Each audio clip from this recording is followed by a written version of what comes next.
Thank you, Mr. Chairman. Ranking member, apologize for being late. I was stuck on the floor. I would rather be here because readiness is so important. General Martin, thanks for your time speaking with me yesterday in advance of this hearing.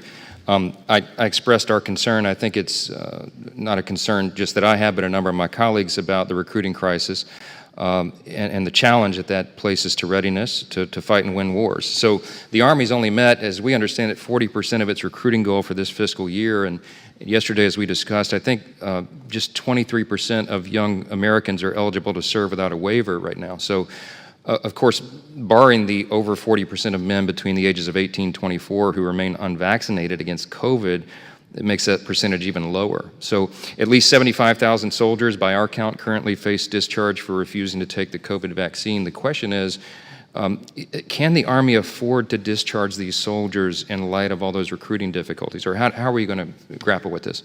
Congressman, first, I failed Congressman Waltz when I did not give him a number when he told me 64. You said 75. I tell you, it's less than 20,000. That's still a significant number, and that's why I'm looking forward to improvements. And that number for the National Guard is a little over 11,000, Congressman. Sure, yeah. General, I think it's important to be clear here. So what's the total? Guard is 11 and reserve is 20? No. Oh, total. Total force. Okay. Total force is approximately 20 at this point. Yes, Thank sir. you. Well, that's a different number than we've been told, so that might be part of the problem. Well, that's why I did, after our phone call, I said, I've got to double check some numbers here because that was a big number that you had put up. Sure.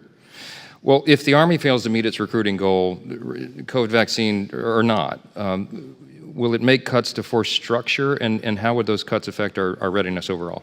We don't need to do that immediately, but if we don't arrest the decline that we're seeing right now in end strength, that could be a possibility in the future, but we don't see the need in the near term.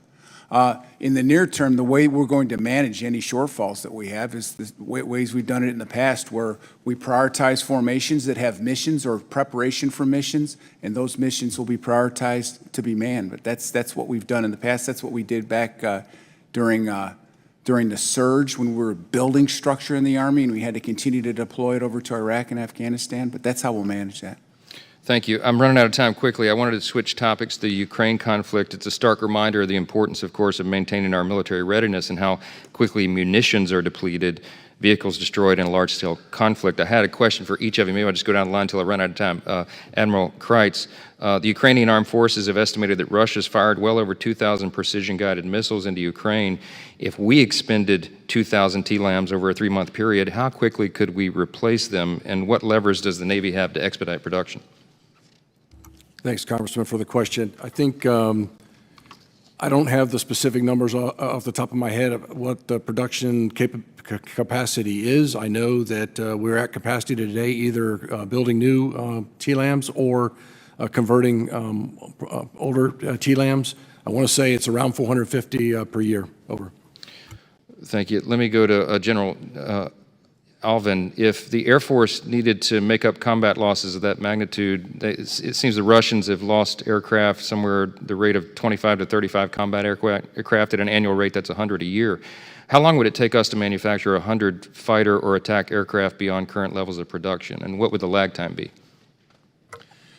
So that would also depend on the type of aircraft, but obviously, as opposed to munitions, an aircraft, especially if it's a 5th gen, is a much longer proposition.